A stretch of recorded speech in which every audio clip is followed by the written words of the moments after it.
তুমি কি জানো পৃথিবীতে এমন কিছু গাছ আছে যারা সময়ের সাথে সাথে নিজের সামনে থাকা জিনিসগুলো গিলে ফেলে?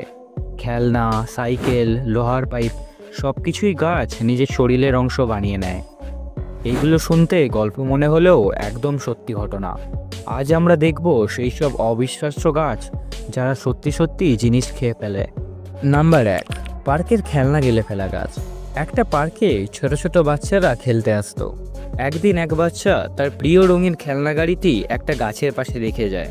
হয়তো ভেবেছিল একটু পরেই আবার সে নিয়ে যাবে, কিন্তু সে আর ফেরেনি। বছর কেটে যায়, ঋতুও বদলায়, বাচ্চাটা বড় হয়, কিন্তু সে গাছও বড় হতে থাকে। প্রথম দিকে গাছের সেই কাণ্ডটা চিকন ছিল, তাই খেলনা গাড়িটি পাশেই ঝুলে থাকতো।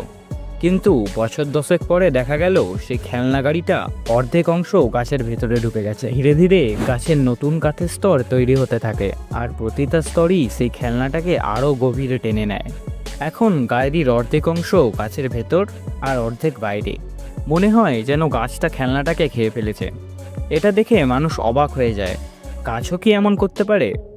হ্যাঁ, কারণ প্রকৃতি কখনো থামে না। সে ধীরে চলে কিন্তু থামে না। সময়ের সাথে যার সামনে থাকে গাছ তাকে নিজের অংশ বানিয়ে ফেলে। নাম্বার 2, লোহার চেন গিলে ফেলা গাছ। অনেক জায়গায় মানুষ গাছকে বেঁধে রাখে চেন দিয়ে, যেন সোজা থাকে বা কেউ কেটে না নেয়। প্রথমে কিছুই হয় না, কিন্তু সময় পেরোলেই দেখা যায় ভয়ঙ্কর পরিবর্তন। গাছ বড় হতে থাকে আর চেন থেকে যায় একই মাপের। তখন গাছ তার চারিপাশে নতুন স্তর তৈরি করতে থাকে, আর সেই চেনকে ধীরে ধীরে নিজের ভিতরে টেনে নেয়। প্রথমে দেখা যায় চেনটা গাছের কাণ্ডে হালকা ঢুকে গেছে। কয়েক বছর পর পুরো চেনটাই অদৃশ্য। গাছ যেন চেনটাকে গিলে ফেলেছে। কেউ যদি চেনটাকে বার করতে চায় পারবে না, কারণ সেটা এখন গাছের শরীরের অংশ। এটা যেন প্রকৃতির নীরব প্রতিশোধ। তুমি ভেবেছিলে গাছকে বেঁধে রাখবে, কিন্তু শেষ পর্যন্ত গাছই তোমাকে নিজের ভিতরে বেঁধে ফেলল। নাম্বার 3, দেওয়ালের সাথে মিশে যাওয়া গাছ। পুরনো শহর বা গ্রামে এমন অনেক পুরনো ইটের দেওয়াল দেখা যায় যার ফাঁক দিয়ে একটা ছোট চারা গাছ গজিয়ে ওঠে। শুরুতে সেটা তেমন কেউ লক্ষ্য করে না, কিন্তু কয়েক বছর পরে দেখা যায় গাছের শেকড় পুরো দেওয়ালের ভিতরে ঢুকে গেছে। শিকড় একবার ঢুকলে আর থামে না। ইট, সিমেন্ট, পাথর সব ভেঙে দেয় সময়ের সাথে। একসময় দেখা যায় গাছের কাণ্ড দেয়ালের মাঝ দিয়ে বেরিয়ে এসছে। বোঝা যায় না দেয়াল গাছের মধ্যে, না গাছ দেওয়ালের মধ্যে। এই দৃশ্য দেখে অনেকেই বলে প্রকৃতি নিজের জায়গা ঠিকই নিয়ে নেয়। দেয়াল হয়তো মানুষের হাতে তৈরি, কিন্তু প্রকৃতি সে দেয়াল ভেঙে আবার জীবন তৈরি করে। এটাই প্রকৃতির শক্তি, ধৈর্য আর সময়ের মিলিত জাদু। নাম্বার 4, সৈনিকের সাইকেল গিলে ফেলা গাছ। সবচেয়ে বিখ্যাত ঘটনা। এটা পৃথিবীর সবচেয়ে পরিচিত ট্রি সোয়ালিং ঘটনা। একজন সৈনিক দ্বিতীয় বিশ্বযুদ্ধের সময় তার সাইকেলটা একটা গাছের পাশে রেখে যায়। সে যুদ্ধে যায়, কিন্তু আর ফেরে না। সাইকেলটা সেই জায়গাতেই থেকে যায়, ঠিক যেমন ছিল। সময়ে পেরিয়ে যায় বছর 10, তারপর 20 বছর। গাছ বড় হতে থাকে, সাইকেলটা ধীরে ধীরে গাছের কাঠের স্তরের নিচে ঢুকে যায়। আর যদি তুমি সেই গাছটা দেখো, দেখবে সাইকেল অর্ধেক গাছের মধ্যে আর অর্ধেক বাইরে। চেন, চাকা, প্যাডেল সব কিছুই এখনও আছে, কিন্তু এখন ওইগুলো গাছের শরীরের অংশ।